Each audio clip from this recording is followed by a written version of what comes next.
फीसद से ऊपर भारत की जीडीपी रही सेकंड क्वार्टर के अंदर में। उसको आप किस नज़र से देखते हैं? विज़न भारत लेकर के चल रहा है कि एक्सपोर्ट के अंदर और आत्मनिर्भर भारत बनाने की जो कवायद है और जो टेक्नोलॉजी को ऑप्ट करने की जो कवायद है, उसमें कहाँ पर चैलेंजेस आ सकते हैं? और क्या आपको लगता है कि ये जो इस समय पर इंटरनेशनल जो सिनेरियोज बन रहे हैं टैरिफ को लेकर के या अपने आप को आगे लीड करने के लिए, वो भारत के लिए कितना फेवरेबल हो सकते हैं? नमस्कार, इस खास पेशकश में आपका स्वागत है। मैं हूं सुरेश मनचंदा। आज हम बात करेंगे कि भारत कितना बदला। जी, जब से आज़ाद हुआ 1947 से लेकर के अब तक, ग्रीन जो एनर्जी है उसके अंदर में भारत इस समय पर किस दिशा में काम कर रहा है, और साथ ही साथ इस समय पर जो टैरिफ की वॉर छिड़ी है उस पर इस समय पर इंडस्ट्रीज का क्या कहना है। मेरे साथ इस खास चर्चा के अंदर में सतीश झा जी इस समय पर मौजूद हैं। आप चेयरमैन हैं पाइन वुड से, और साथ ही आप टेक्नोलॉजी एडवाइजर रहे हैं पूर्व प्रधानमंत्री मनमोहन सिंह जी के। आपका स्वागत है इस खास पेशकश में। झा साहब, मेरा पहला सवाल, जैसा मैंने अभी कहा, कितना भारत बदला? आप चूंकि पूर्व टेक्नोलॉजी एडवाइज़र रहे प्रधानमंत्री मनमोहन सिंह जी के, पूर्व प्रधानमंत्री, वहाँ से लेकर के उस काल से लेकर के अब तक भारत के अंदर में सबसे पहला इकोनॉमिक रिफॉर्म आपने क्या महसूस किया? देखिए, इकोनॉमिक रिफॉर्म तो डिजिटल टेक्नोलॉजी के ऊपर हुआ है, लेकिन मैं आपसे बात शुरू की है शुरुआत से करने की। मेरी शुरुआत हुई है कंप्यूटर आने के ठीक पहले से। ओके। और जब कंप्यूटर पीसी आए तो हमने एक लेख लिखा, योजना आयोग की पत्रिका थी, उसके लिए लिखा, फ्रॉम चिप्स टू चपाती, एक ज़माने में। ठीक है। तब बात होती थी कि अगर टेक्नोलॉजी आएगी तो रोजगार पर असर पड़ेगा, और उसका नतीजा ये हुआ कि हमने देखा अंत में कि जहाँ टेक्नोलॉजी गई वहाँ रोजगार ज़्यादा बढ़े। ओके। ये बहस समझ चलती रही कि जब भी टेक्नोलॉजी आती है रोजगार कम हो जाते हैं। ऐसा नहीं होता। टेक्नोलॉजी जितनी आती है वो नए आयाम लेके आती हैं जिससे कि रोजगार बढ़ता है। तो हमने ये देखा कि हमने शुरुआत तो वहाँ से की थी पीसी के ठीक पहले से, और अब जो है पीसी से कई गुना ताकत हमारे हाथों में है। पर चले गए जी, वो हमारे हाथों में जो ताकत है फोन की, वो पीसी जो हमारे 1983 के थे उससे 100 गुना ज़्यादा है, 1000 गुना ज़्यादा है। ओके। और इसकी क्षमता बढ़ती जाएगी। उसके जो अब आप जो 512 गीगाबाइट एक फ़ोन में होता है, उस ज़माने में 500 मेगाबाइट होते थे। बिल्कुल। तो 1000 गुने का फ़र्क पड़ गया, उसकी स्पीड का फ़र्क पड़ गया। और जो हम चीज़ें कर सकते हैं फ़ोन से, हम पीसी से नहीं कर सकते थे। तो ये बहुत बड़ा बदलाव हुआ है। उसकी बात यह है कि एक ज़माने में पीसी हमारे पास कुल 1000, 2000, 10,000, 1 लाख, 5 लाख, 10 लाख हुए, लेकिन फ़ोन 1 अरब पहुंच गए। 100 करोड़ फ़ोन हमारे देश में है। वो बहुत बड़ी बात है। जो मास यूटिलाइजेशन ऑफ टेक्नोलॉजी है वो बहुत ज़रूरी था। अब इसके ऊपर अगर हम चाहें तो हमारी जो आबादी है, जो हमारे लोग हैं, उनकी जो काबिलियत को हम बढ़ा सकते हैं। अभी भी हमारे कुल 8% लोग ऐसे हैं जो बोल सकते हैं, पढ़ सकते हैं, जिन्होंने कॉलेज तक छुआ है। उसके 92% लोगों के पास शिक्षा नहीं है। कम से कम शिक्षा उस लायक नहीं है जिससे कि उनकी जो क्षमता का पूरा इस्तेमाल हो सके। ये एक बहुत बड़ा चैलेंज हमारे लिए है। ठीक है, तो मैं ये कहना चाहूँगा कि जो हमारी सबसे बड़ी जो बदलाव आया वो टेक्नोलॉजी में, पीसी से फ़ोन तक, और फ़ोन से मेरा ख्याल है आप अगले 10 साल में देखेंगे जो कॉलर का बटन है ना, वो आपका फ़ोन होगा। बिल्कुल, ये बदलाव होने वाला है अगले 10 साल में। तो उस तरह जो चीज़ें बढ़ रही हैं, आप देखते रहिए। आप वॉच पर तो आ ही गए हैं, फ़ोन में बिल्कुल वॉच आ गया है, लेकिन जैसा आपने कहा एजुकेशन, जी, एजुकेशन में आप क्या चाह रहे हैं कि किस तरीके का एक बदलाव आना चाहिए? क्योंकि इस समय पर हम एजुकेशन की बात कर रहे हैं, एआई टेक्नोलॉजी आ गई है, और आप कंप्यूटर्स की बात कर रहे हैं। देखिए, आपने तो वो काल देखा है कि जब भारत के अंदर में कंप्यूटर पीसी इंट्रोड्यूस हुआ, फिर उसके बाद में मोबाइल फ़ोन जब इंट्रोड्यूस हुए, और मोबाइल तब इनकमिंग और आउटगोइंग दोनों चार्जेस लगा करते थे, और उस समय पर रेट था 30-30 रुपए का। उसके बाद आज स्मार्टफोन्स आ गए जी, और स्मार्टफोन की अगर हम बात करें तो आज तकरीबन 100 करोड़ भारतीयों के पास में स्मार्टफोन भी आपको मिलेगा जी।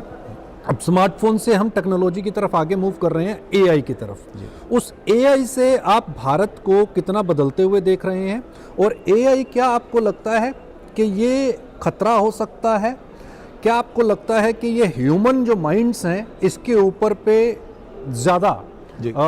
इसको यूं कहें कि एक किस्म से अपने कब्जे के अंदर, अपने टेरिटरी के अंदर ले रहा है। देखिए 80 के दशक में जब मैंने देखा था, तब हमारी टेक्नोलॉजी और हमारी जो क्षमता थी अंतर्राष्ट्रीय क्षमता से 6 पीढ़ी पीछे थी। ओके।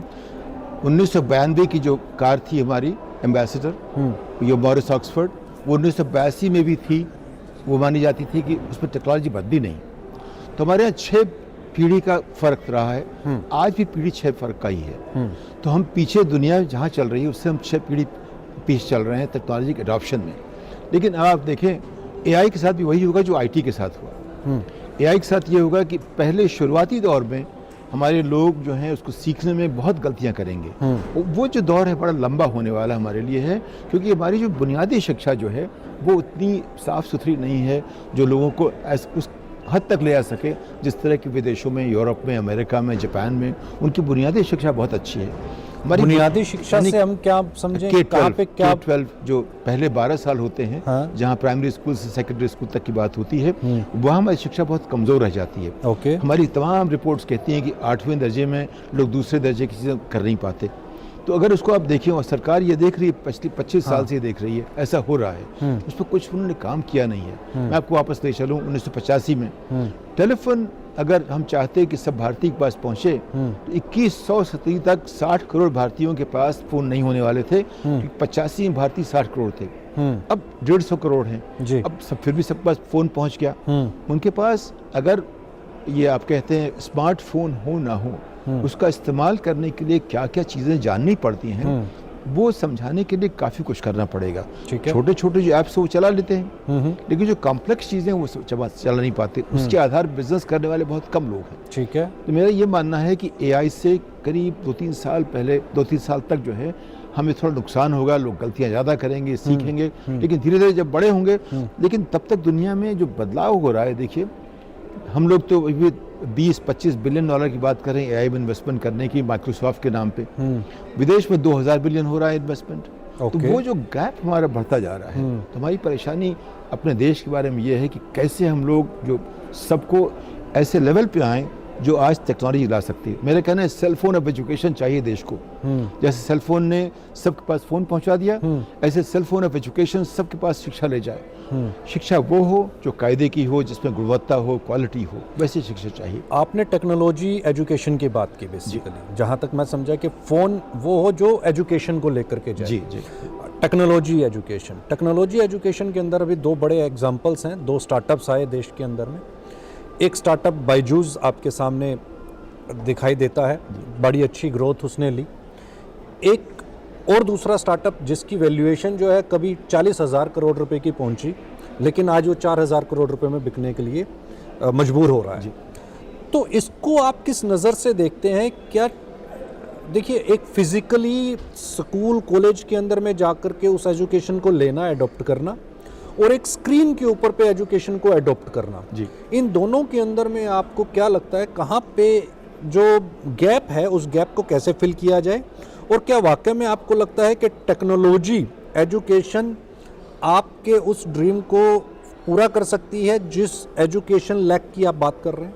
देखिए, फ़ोन में टेक्नोलॉजी की पैकेजिंग बहुत साफ़ हो गई थी, लेकिन शिक्षा में पैकेजिंग उतनी साफ़ नहीं हो सकती। शिक्षा में जो जैसे आप रसोई में जाते हैं, खाना आपको बनाना पड़ेगा, नमक कितना डालोगे आप, उससे तय होगा स्वाद कैसा होगा, मसाला कैसे डालोगे। तो शिक्षा में जो अध्यापक उनको काम करना पड़ता है, जब तक उनको तैयार नहीं करोगे शिक्षा कैसे देंगे वो? ठीक है। तो शिक्षा वाला जो एक जो नज़रिया उसको अच्छा करने का है, उसके लिए एक इकोसिस्टम बनाना पड़ेगा, माहौल बनाना पड़ेगा। उसको बनाए बिना जितनी बातें हुई हैं, ये लोग टेक्नोलॉजी बेचते थे, ठीक है, उसके टुकड़े बेचते थे, उससे आगे बात बनती नहीं थी। मैं नाम तो नहीं लूँगा, लेकिन एक ने इतने पैसे जोड़े, उसमें क्या प्रतिभा रही होगी, इतने पैसे जोड़ लिए, लेकिन 2 लाख करोड़ जोड़ने के बाद अगर आपका रेवेन्यू 1000 करोड़ का भी नहीं हो पाया, उसका मतलब क्या हुआ कि आपने जो बनाया वो इस लायक नहीं था, आपने बेचा भारत के नाम पे, लेकिन उसका इस्तेमाल करना था शिक्षा के नाम पे। शिक्षा के नाम पे पैसे नहीं मिले, भारत नाम बहुत मिल गए। दूसरी कंपनी जिसका जो आप 40,000 करोड़ 4,000 करोड़ पर लाए हो, वहाँ ये था कि उन्होंने टेक्नोलॉजी का इस्तेमाल जिस तरह से किया, जो इन्वेस्टर्स कहते थे, इस जिस तरह से बच्चों की शिक्षा बढ़ती उस तरह नहीं किया।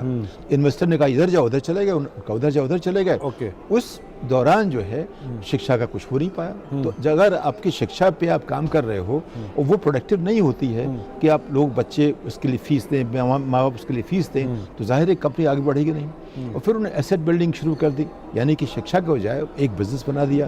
तो देखिए वो पहली कंपनी उसने कहा कि मैं शिक्षा प्रॉफिट के तौर पे शुरू करूंगा। काफ़ी इसकी प्रशंसा हुई, एक अच्छी शुरुआत हुई। लेकिन जो इन्वेस्टर्स हैं उन्होंने दोनों कंपनियों को अपनी नज़र से ला के ऐसे रास्ते पर डाल दिया जहां वो अंत में एक दीवार के सामने खड़ी हो गई। लेकिन शिक्षा के लिए आवश्यक है कि हम कोशिश करें एक माहौल बनाने का। एक स्कूल में सिर्फ एक पैनल लगाने से या एक टैबलेट देने से या कोई सॉफ्टवेयर लगाने से कुछ होता नहीं है। मैंने 30 साल में जितनी भी सरकारी योजनाएं हैं सबको देखा है, वो सब की सब अच्छे भावनाओं से शुरू हुई, उनका फ़ायदा कहीं कुछ इससे नहीं हुआ। लेकिन ये हुआ, चीज़ें बनी, बेची गई, व्यापार हुआ, लेकिन शिक्षा में उसका असर ज़्यादा नहीं पड़ा। उसे ठीक करने के लिए माहौल की बात करनी पड़ेगी, उन चीज़ों को देखना पड़ेगा जिससे कि अध्यापक और छात्र जुड़ते हैं। वहाँ वो जब तक जुड़ेंगे नहीं और पेरेंट्स भी अब जुड़ना चाहते हैं उससे, तो छात्र, अध्यापक और माता पिता को जोड़ने का जो बनाना पड़ेगा टेक्नोलॉजी से जोड़ने का तरीका, जब तक वो ठीक नहीं होता है तब तक उसका असर पूरा नहीं होगा। जी, चूँकि आप ग्रीन एनर्जी से भी जुड़े हैं जी, तो ग्रीन एनर्जी को लेकर के मेरा एक सवाल ये है कि आपको क्या लगता है कि ग्रीन एनर्जी का स्कोप भारत के अंदर में क्या है, और इकोनॉमिक डेवलपमेंट के अंदर में इस ग्रीन एनर्जी का आप कितना इम्पोर्टेंट रोल देख रहे हैं? निश्चित तौर के ऊपर पे डिपेंडेंसी जो है इंटरनेशनल फ्यूल के ऊपर पे वो रिड्यूस करने की भारत सरकार कोशिश कर रही है कि जो डिपेंडेंसी है वो आपकी क्रूड ऑयल के ऊपर पे ख़त्म हो। लेकिन जहाँ तक हम अदर जो चैलेंज देखते हैं वो आ जाता है कि भाई आप ठीक है क्रूड ऑयल इंपोर्ट नहीं करेंगे, लेकिन आपकी जो डिपेंडेंसी है ग्रीन एनर्जी के अंदर में वो रेयर अर्थ के ऊपर पे चली जाती है। जी। तो रेयर अर्थ क्या आपको लगता है कि क्रूड ऑयल को रिप्लेस करने में कामयाब होगा? विंड एनर्जी को ले लीजिए, सोलर एनर्जी को ले लीजिए, हर जगह के ऊपर, लेकिन आपको बैटरीज की तो ज़रूरत पड़ेगी जी, आपको लेड की तो ज़रूरत पड़ेगी जी। उसको आप किस तरीके से देखते हैं? देखिए, हमेशा इनका सोल्यूशन निकलता है टेक्नोलॉजी से। ठीक है। इलॉन मस्क ने क्या कहा है कि जो सूरज की एनर्जी है वो पृथ्वी में जितनी आप एनर्जी पैदा करो उसके हज़ारों लाखों गुना ज़्यादा है। ठीक है। तो अगर हम सिर्फ सोलर पे ही डिपेंड करना चाहें तो भी हमें जो हमारा जो ग्रीन एनर्जी की बात है वो एक हद तक आगे बढ़ सकती है। लेकिन वहाँ बात आती है स्टोरेज कैसे किया जाए।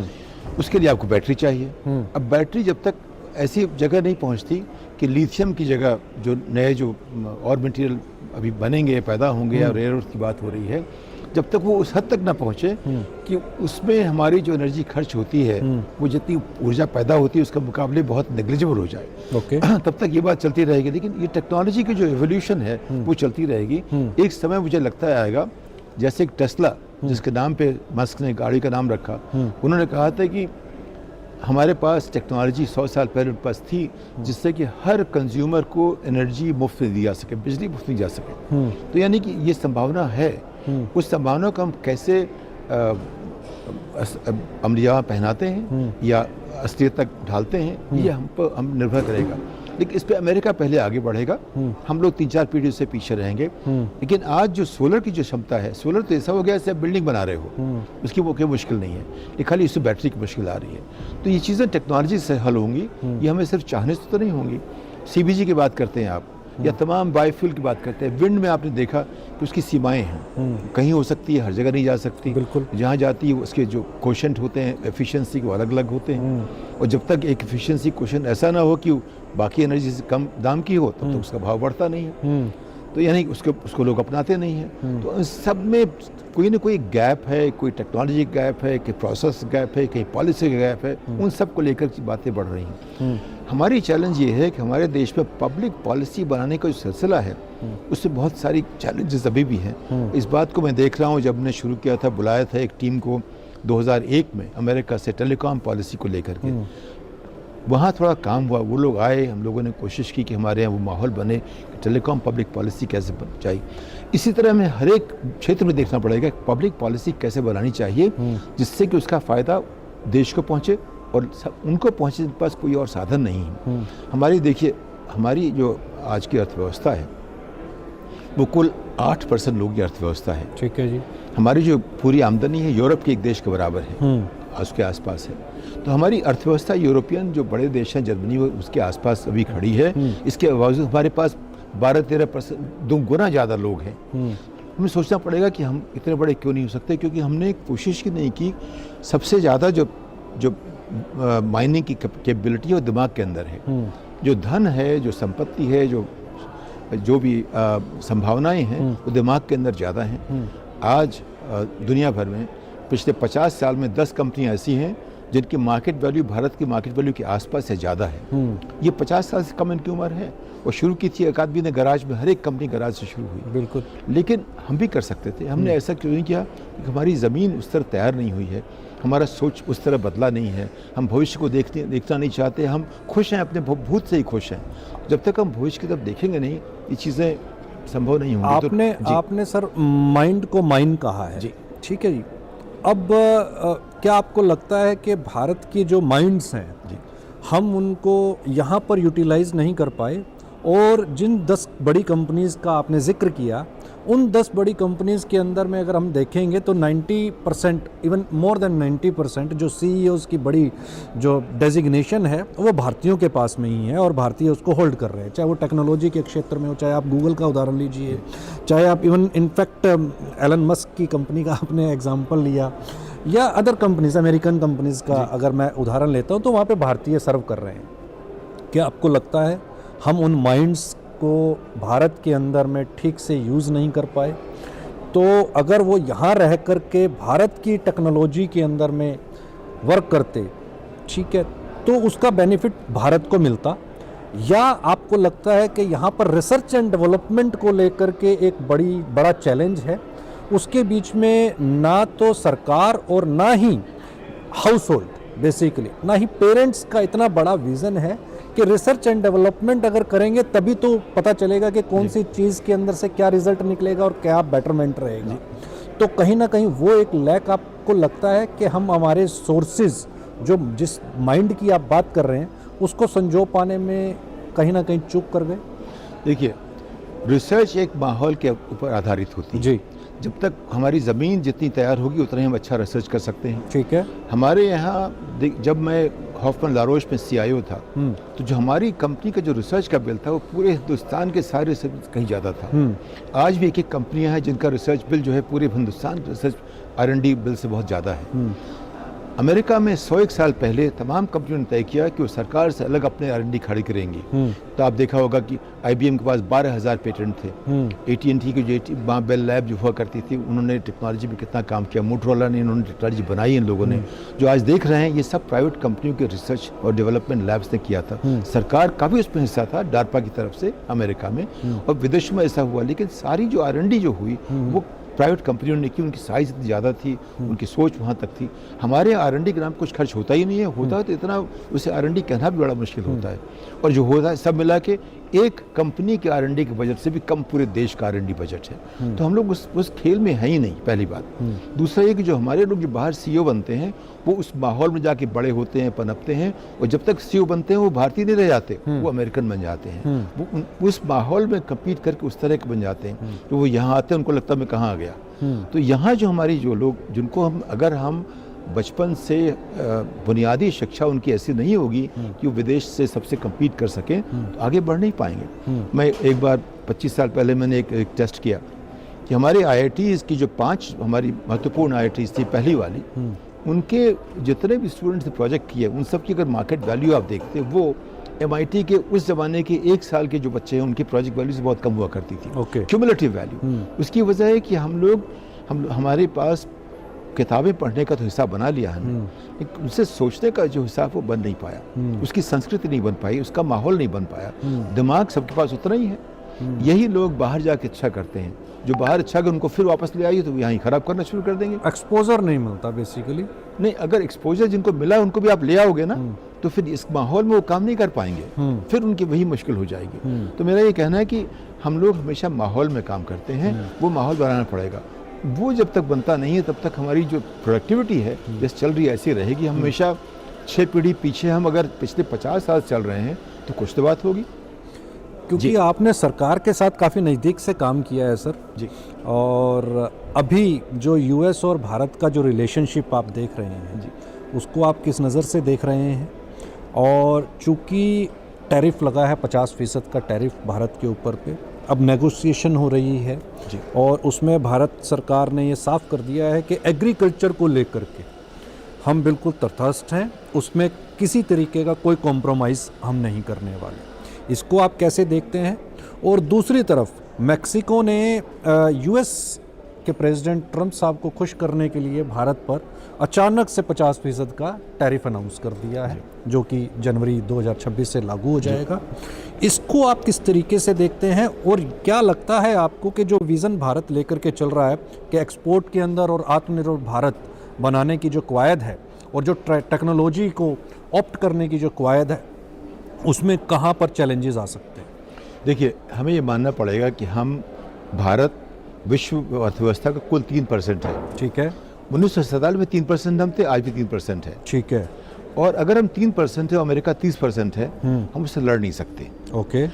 सभी लोग उसके साथ अलाइन करेंगे क्योंकि उनकी अर्थव्यवस्था उस पर निर्भर करती है। उससे लड़ के हम किसी के साथ चल नहीं सकते।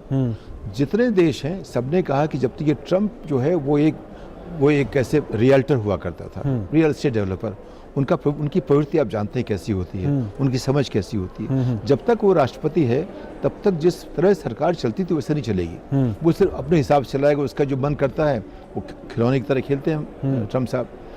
उसमें हमें जुड़ना पड़ेगा उनके साथ, वो कैसे करें इसमें हमारी योग्यता दिखेगी। लेकिन उनसे अलग होकर अगर हम चलेंगे, दुनिया में अगर हम दम्भ से बात करेंगे हम ये महान है, तो लोग हम पे हंसेंगे। ये परेशानी ये हो जाती है कि हमें अपने आप को बड़ा नहीं दिखाना है, हमें अपने काबिल दिखाना है। हम ये कर सकते हैं, हम आपके लिए कर सकते हैं, हम ये नहीं कि हम इतने महान हैं। ये जो कमी जो नैरेटिव की है वहाँ परेशानी है। लेकिन जो भारतीय अमेरिका में है वो इस पर दबाव डाल रहे हैं कि वो भारत के साथ ठीक से व्यवहार करे। अभी आपने सुना होगा कि अमेरिका के सेनेटर्स और कांग्रेसमैन ट्रंप सरकार पर दबाव डाल रहे हैं कि भारत का जो 50% कम किया जाए। बिल्कुल। वो इसलिए करेंगे कि वहाँ जो भारतीय लोग बैठे हैं वही दबाव डाल रहे हैं कांग्रेसमैन पे, सेनेटर पे। तो अभी जो भारत और जो अमेरिका का जो संबंध अच्छा हुआ है उसके लिए प्रवासी भारतीय जिम्मेदार हैं। उसके लिए भारत सरकार या हमारे डिप्लोमेट ज़्यादा जिम्मेदार नहीं है। वो सब हुआ है प्रवासी भारतीयों के नाम पे, चाहे न्यूक्लियर डील हो चाहे बाद में हो, इसके लिए। और हर देश में ऐसा ही होगा। जो प्रवासी भारतीय वहाँ हैं वो तय करते हैं हमारा रिश्ता उस देश के साथ कैसा होगा। ओके। मेक्सिको की मुश्किल ये है कि वो छोटा देश है अमेरिका के मुकाबले, और ट्रंप जो है उनकी आदत आप देख रहे हैं, वो कभी सबको डांटते रहते हैं। वो चाहे बराक ओबामा हो चाहे क्लिंटन हो, सबको गालियाँ देते हैं, सबको ऐसी ऐसी बातें कहते हैं जो सभी लोग नहीं कह सकते। लेकिन उनका व्यक्तित्व तो ऐसा है, लोग उसको बर्दाश्त करते रहते हैं। ठीक है। उस पर हम कुछ कह भी नहीं सकते। तो हमें उनके ऊपर कुछ कहने के बजाय ये कोशिश करनी पड़ेगी कि हम किस तरह से ये अगले 3 साल जैसे भी हो काट लें, बिना किसी को अपने बड़बोलेपन से या ये कह के हम ये कर लेंगे वो कर लेंगे। आराम से कोई न कोई तरीका निकाल के भारतीय जो प्रवासी उनका इस्तेमाल करके दूसरे तमाम जो चीन के साथ हमारा रिश्ता अच्छा मजबूत करना पड़ेगा। अब वो चाहते हैं, अमेरिका चाहता है कि भारत का इस्तेमाल चीन के खिलाफ करे, भारत कोशिश करना चाहिए उन दोनों के बीच में ऐसे खड़ा हो कि दोनों का इस्तेमाल करें। तो ये सब जो डिप्लोमेटिक जो हमारी काबिलियत है उसका टेस्ट होगा अगले 3 साल में। अभी जैसे ब्रिक्स ये कोशिश कर रहा है कि जो करेंसी का लेन देन है उसकी जो डिपेंडेंसी है वो यूएस से कम हो, ताकि यूएस के ऊपर पे एक प्रेशर बने। एक चीज़, अगर डॉलर नहीं तो फिर क्या करेंसी, उसका इम्पैक्ट हम गोल्ड एंड सिल्वर के ऊपर पे देख ही रहे हैं, जो अनसर्टेनिटी मार्केट के अंदर में बनी हुई है। और क्या आपको लगता है कि ये जो इस समय पर इंटरनेशनल जो सिनेरियोज बन रहे हैं टैरिफ को लेकर के या अपने आप को आगे लीड करने के लिए, वो भारत के लिए कितना फेवरेबल हो सकते हैं? और कहाँ पे आपको लगता है कि भारत को अब यहाँ पर इकोनॉमिक दृष्टिकोण के साथ में काम करने की ज़्यादा ज़रूरत है महसूस होती है, क्योंकि आप बड़े सरकार के क्लोज रहे, आपने बहुत सारी डिप्लोमेटिक बदलाव देखे होंगे, और उसको देखते हुए आपको क्या लगता है? देखिए, मुझे तो ये लगता है कि जब टेक्नोलॉजी की बात आएगी तो हमें अमेरिका से कैसे रिश्ता बनाए रखना उसकी जरूरत पड़ेगी। उसके अलावा हमें कोशिश करनी चाहिए जहाँ तक जो नॉन डॉलर इलाके हैं उनसे संबंध अपने बढ़ाते रहें। तो दोनों चीज़ें करनी पड़ेंगी, लेकिन टेक्नोलॉजी सिर्फ अमेरिका के पास ही है। उसे लाने के लिए हमें उसके जो बाकी जो कंप्यूटिंग टेक्नोलॉजीज़ हैं अमेरिका पर खड़ी हो नहीं पाती। तो हमें कोशिश करनी पड़ेगी कि हम अमेरिका के साथ किसी भी तरह से टेक्नोलॉजी वाले रिश्तों में अच्छे अच्छे संबंध बना के रखें, लेकिन साथ साथ धीरे धीरे बाहर और नॉन डॉलर डिनोमिनेटेड रिश्ते बनाते चले जाएं। जैसे रूस की बात अभी हुई, चीन के साथ ऐसे हमारा संबंध बनना चाहिए, वो भी कोशिश करें। अगर रनमिनबी के साथ काम करें आप, या रुपये और रनमिनबी का जो रिश्ता बनाना पड़ेगा वो करें आप। तो जैसे आपके पास दक्षिण अफ्रीका, लेकिन वो छोटे छोटे देश हैं। देखिए चीन $20 ट्रिलियन का देश है, हम 3.5-4 के आसपास है, अमेरिका 30 के आसपास का है, रूस तो कुल छोटा 1.5 ट्रिलियन का है। तो इसमें जो हमारा रुझान होना चाहिए चीन के साथ अच्छा संबंध बनाने के लिए, उससे डिप्लोमेसी अच्छी होगी, हमारे आर्थिक संबंध अच्छे होंगे, जो उसकी जो स्ट्रेटेजिक जो बदल जाएंगी उस पर हमें सोचना पड़ेगा कैसे करें, क्योंकि वो बहुत बड़ी इकानमी है। बनस्पत की 100 देशों से हम एक 500 बिलियन लाएं, वो भी ज़रूरी है, लेकिन अगर इसका हम 1 ट्रिलियन का व्यापार कर सकते हैं, अगर हमें 10 ट्रिलियन पहुंचना तो 1 ट्रिलियन करना पड़ेगा इसके साथ। वो सोचना पड़ेगा हमें कि कैसे हम अपनी ओरिएंटेशन बदलें कि हम 3-4 जो खेमे हैं सबको लेके साथ चलें। देखिए अगर आप देखोगे एक बहुत बड़ी जियो पॉलिटिकल हिसाब से अब 3 खेमे बनाए जा रहे हैं। मुझे नहीं लगता रूस कोई खेमा है, उस छोटी सी इकानमी है, हमसे बहुत छोटी हो गई है, न्यूक्लियर पावर ज़रूर है, लेकिन वो बहुत अहम नहीं है व्यापार के हिसाब से। वो व्यापार में सिर्फ यूरोप, चीन और रूस की या अमेरिका की बात है। 3 बड़े खेमे हैं, बाकी छुटपुट है, लातिन अमेरिका हुआ, थोड़ा अफ्रीका हुआ। अफ्रीका भविष्य के लिए ज़रूरी है, यूरोप और चाइना आज के लिए ज़रूरी है। उस तरह अगर आप देखना शुरू करें तो आप एक बना सकते हैं रास्ता आगे जाने का। अगर हमें 25 ट्रिलियन की इकॉनमी बनना है 47 तक, तो हमें इस तरह की बातें सोचनी पड़ेंगी कि कैसे अमेरिका के साथ ले चलें टेक्नोलॉजी के लिए और व्यापार के लिए औरों को साथ ले चलें। ग्रीन एनर्जी के अंदर में आपको क्या लगता है किस डायरेक्शन के अंदर में काम होने की ज़रूरत है? और एथनॉल की चूँकि अवेलेबिलिटी जो है उसको सरकार निश्चित कर रही है, और जो प्रोग्राम अब E50 को लेकर के गवर्नमेंट चलाने की कोशिश कर रही है, उसको आप किस नज़र से देखते हैं? देखिए जहाँ तक एथनॉल की बात है, मेरा मानना है टेक्नोलॉजी के लिहाज से मैं कह रहा हूँ कि उसको कोई ना कोई तो टेस्ट करेगा। उसकी जो लेबोरेटरी टेस्टिंग लेबोरेटरी हम नहीं बनना चाहते। अमेरिका ने अगर एथनॉल की बात की है, हम उसके 1 कदम पीछे चलें, 6 कदम पीछे न चलें, सिर्फ 1 कदम पीछे चलें तो भी हम बहुत आगे बढ़ जाएंगे। अगर हम खुद अपना उसका इस्तेमाल करना शुरू करें, हमारे खतरे बढ़ जाएंगे, रिस्क बढ़ जाएगा, क्योंकि पता ही नहीं रिस्क क्या होता है। अमेरिका मेरा हमेशा से, चाहे मैं किसी कंपनी का CIO रहूं, चाहे देश का रहूं, मेरा ये कहना था कि अगर आपके पास अमेरिका जितनी ताकत नहीं है कि आप कुछ वेस्ट कर सकते हो, तो हमेशा 1 कदम पीछे चलो। आप 1 जनरेशन पीछे के चलने की बात करो, उससे आपके रिस्क कम हो जाते हैं। ठीक बात तो है। भारत को वही कोशिश करनी चाहिए कि छलांग लगाने के लिए हम 6 कदम पीछे हैं, 6 पीढ़ी पीछे हैं। हम कोशिश करें 5, 4, 3, 2, 1 तक कैसे आएँ। ये न करें कि हम जो आज की पीढ़ी उसके आगे कैसे पहुंचाएं। लेकिन हम तो पीछे चलने की बात ही नहीं कर रहे, हम तो विश्व गुरु बनने की बात कर रहे हैं। विश्व गुरु मतलब हम 1 कदम आगे रहेंगे। देखिए वो तो ख्वाहिश की बात है, बहुत अच्छी बात है, हमें सोचना चाहिए, लेकिन जो असलियत ये है कि हम 6 पीढ़ी पीछे हैं, और वो इतनी ऊंची छलांग लगाने के लिए जब भी करेंगे उसके खतरे बहुत ज़्यादा होंगे। तो हम लगाएं कि ना लगे, ये तो हमारे नेतृत्व की बात है, उस पर मैं कुछ नहीं कहना चाहूँगा, क्योंकि वो नेतृत्व की बात है। जी, ओवरऑल अगर मैं सिनेरियो की बात करता हूँ, इंडियन इकोनॉमी के प्रोस्पेक्ट से अगर मैं बात करता हूँ, अभी लेटेस्ट जो आंकड़ा आया 8% से ऊपर भारत की GDP रही सेकंड क्वार्टर के अंदर में, उसको आप किस नज़र से देखते हैं? क्या आपको लगता है कि अगले जो 2 क्वार्टर हैं इस साल के वो भी बेहतरीन रहेंगे, और जो मूडीज़ का, जो अदर एजेंसीज़ का जो डेटा प्रेडिक्शन था कि भाई भारत की जो GDP है वो 6.5 से 7% रहेगी, क्या आपको लगता है कि अब भारत की जो GDP है वो 8% के ऊपर बनी रहेगी, और इसका एक पॉजिटिव इम्पैक्ट जो है वो इंटरनेशनल मार्केट के अंदर में दिखाई देगा? अगर मैं इकोनॉमिक्स स्टूडेंट की तरह देखूं तो मुझे लगता है कि 2014-15 के बाद से जो डेटा आ रहा है उसके ऊपर एक तरह से एतबार करना आसान नहीं है, क्योंकि जो प्रणब सेन जो उसके हमारे चीफ स्टैटिस्टिकल ऑफिसर थे, जब उन्होंने इस्तीफ़ा दिया, उनको हटाया गया, तब एक बात साफ थी, वो खुद भी नहीं कहेंगे इस बात को, ये बात साफ थी कि जिस तरह से कहा जा रहा है कि आप नए सूचकांक बनाइए, नई सीरीज शुरू कीजिए, उसमें कहीं न कहीं गड़बड़ हो जाती है कि हमारे डेटा कॉम्परेबल है कि नहीं।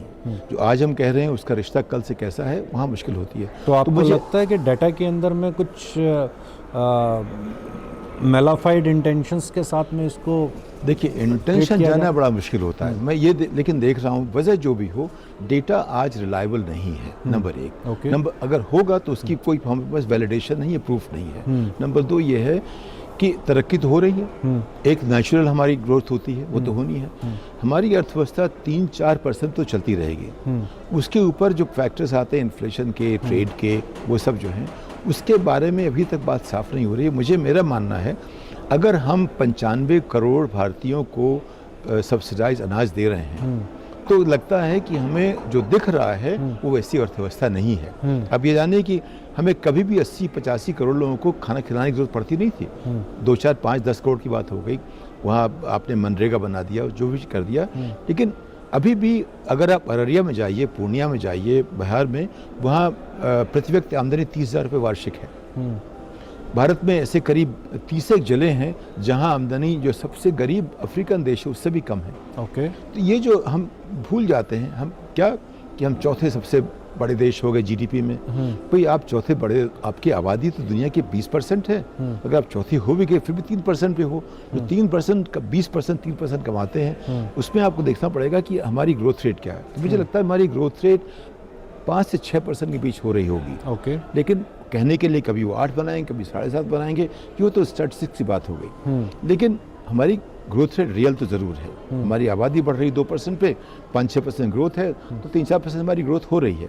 लेकिन देखिए 1947 में भारत, चीन और कोरिया तीनों की जो प्रति व्यक्ति आमदनी थी $50 के आसपास थी। ठीक है। आज चीन की है 15,000 के आसपास, कोरिया की 40 के आसपास, अमेरिका 90 पहुंच गया और हम 2.5-3 पहुंच रहे हैं। तो ये तो कुछ ऐसा ही हुआ जैसे 100 में नंबर मिल रहे हो, अमेरिका को 90 मिल गए, कोरिया को 40 मिले, चीन को 15 मिले, हमको 3 मिले। तो हम 3% में चल रहे हैं। यहाँ सोचना पड़ेगा कि हमारी अर्थव्यवस्था में गति कैसी आनी चाहिए।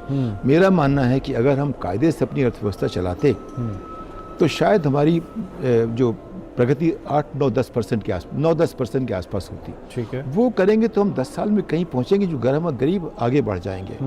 मेरा ये भी मानना है कि अगर हम सिर्फ शिक्षा पे 6% खर्चा करें और हर व्यक्ति को उसके काबिल बनाएं, तो हम बात करें how to mind the minds, mind the mind. Okay, fine, ठीक है। माइंड द माइंड की बात कर रहा हूँ।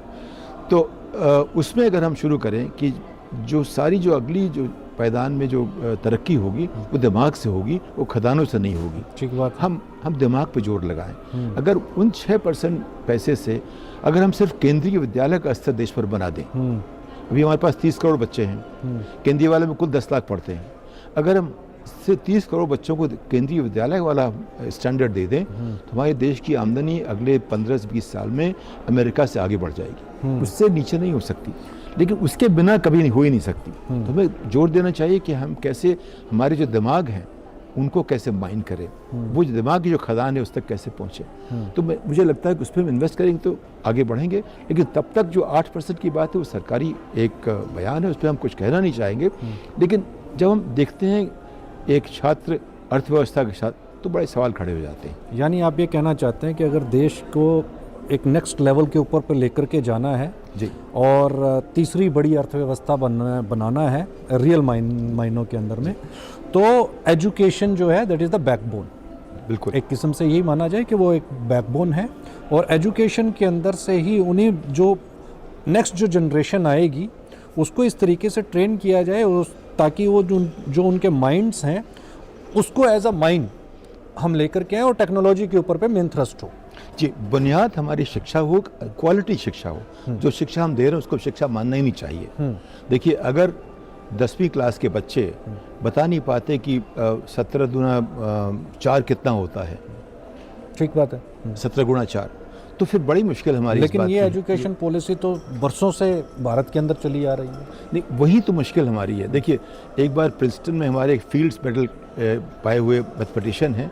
फील्ड्स मेडल इतनी बड़ा पुरस्कार है कि कुल अभी तक 64 लोगों को मिला है दुनिया भर में।